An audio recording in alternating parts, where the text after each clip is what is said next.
ख्वाबों का शहर है जहाँ रोशनी बिखरी रहती है, जहाँ उम्मीद के चिराग हर दिल में जलते हैं।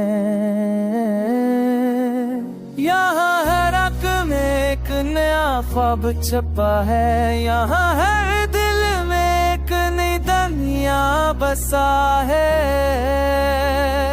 ख्वाबों का शहर रंगों से भरा हुआ है,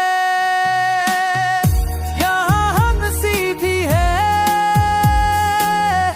यहाँ आंसू भी है, यहाँ जद्दोजहद भी है, यहाँ कामयाबी भी है। ये सफर उम्मीदों की गलियों से सजा हुआ है।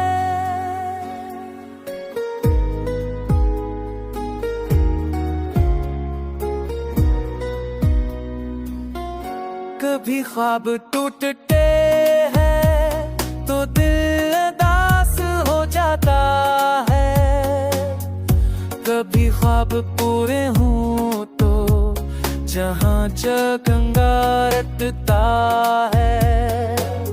यही ख्वाबों का खेल है, यही असल जिंदगी है।